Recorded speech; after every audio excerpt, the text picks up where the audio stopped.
I must say I got a little distracted, good morning everybody, with a couple of things posted across the screen when I was beginning to do this transmission. I waited a long time. I walked all this way down here towards Tiberias because the sky wasn't promising a sun disk this morning, and maybe it will keep it hidden until we finish, and that's okay. So that means you can be the sunrise today for those around you. There's blue sky back here already, an indicator that there we go, an indicator that the day is progressing strongly, even though we don't see the sun over here at all.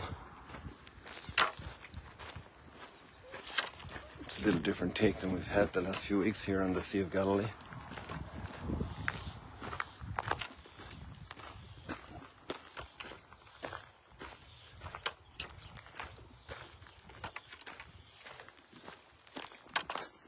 Something fascinating about clouds.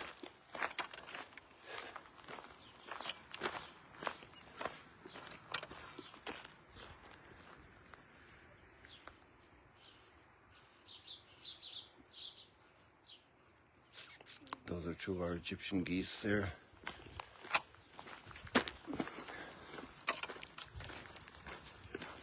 There's a fascinating line in the Gospel today that pairs up very well with the comments yesterday. God doesn't ration his gift of the Spirit. Isn't that fascinating? God doesn't ration his gifts of the Spirit.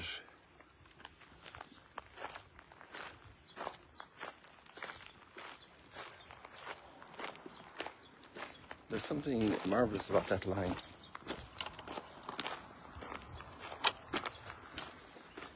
And if we ponder that great biblical concept of covenant,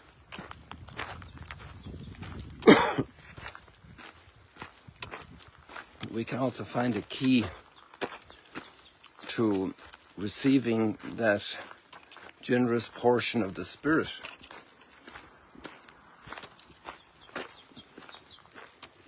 Somebody's walking along here. We'll do a little take in the distance.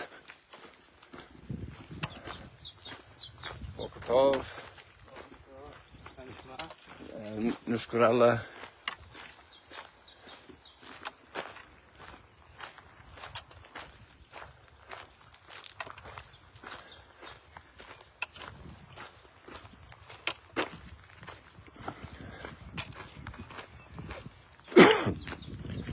So if, let's say you're starting a business relationship, or a classical case I think is if you get a loan from a bank to do a project and you pay back the loan ahead of time, and then you come with a bigger project, then the bank knows you and will lend you with more confidence, and you can have a bigger loan.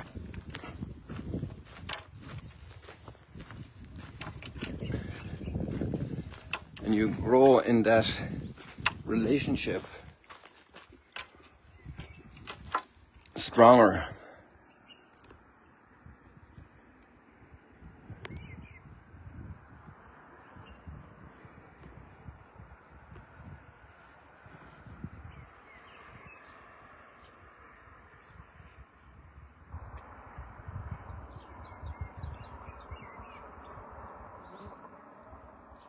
I wonder if people took shelter in those caves in the past.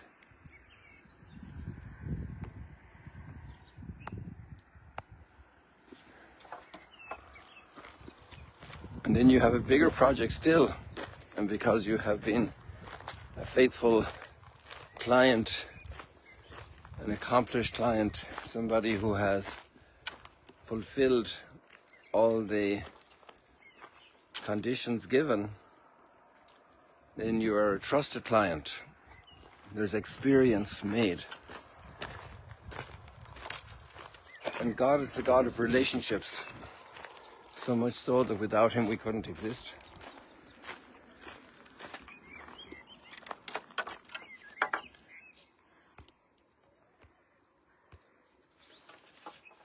And to grow into that relationship with God, and it's in that context especially that God doesn't ration the Spirit, because there's a great delight, a great communion of heart and soul and mind, a sharing in the same view of things and the understanding of things, a great trust, a growing trust. And we also have that line at the parable of the talents where it said, take the talents from the one who didn't use them and give them to the one who makes good use of them. That's very telling. God doesn't ration the gifts of the Spirit, but the person who is working in covenant with God and friendship with God and relationship with God is becoming more and more disposed to recognize God's doing and God's behavior and God's gifts. And if we think about it, like we're talking just about all the creation of God, all the stars, all the constellations, the galaxies,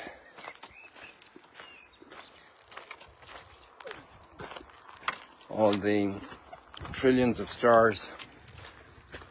If God doesn't ration the material world, how much less will He ration the spiritual world? And in that sense, then we're made for an incredibly intense eternity of fulfillment. An extraordinary abundance of spiritual delight, of growth, of human fulfillment to a degree we could absolutely not imagine. I could guess that hundreds of years ago the scientists couldn't imagine a trillion stars in one galaxy. 100 trillion stars is the number actually that I've read. More than 100 trillion stars. And we can't imagine the gifts of the Spirit that God wants to pour out on us, pour into us, have us develop to process them, to enjoy them. I think of the computers when we were studying in Rome back in the mid-80s. We were just starting to use instruments called computers for writing our projects in philosophy or theology. And they were much more helpful than a typewriter because of the memory, the storage, the adjustments you could make in a text. But now think of where we are with AI, with artificial intelligence and the research capacity. Maybe that's also a little model for God doesn't ration the Spirit, that we have a capacity to develop and grow and process spiritual gifts like we can't imagine. The one who comes from above is heavenly.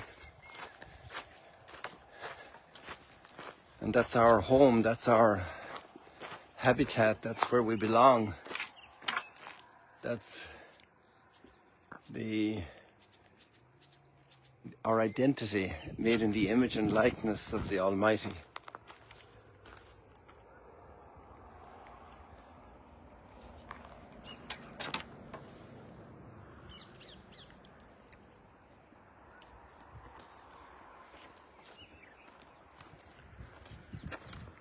And then the first reading is there talking about the resistance to God. And that's a possibility for every one of us. Maybe it's the major dynamic of our lives, discovering the gifts of God, delighting in them, and at the same time resisting the God of the gifts, because maybe our attention is just for the gifts and not for the God of the gifts.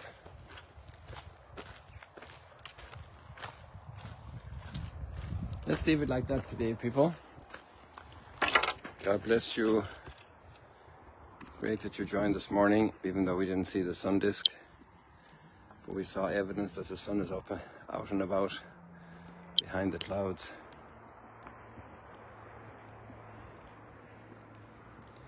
See you later, alligators.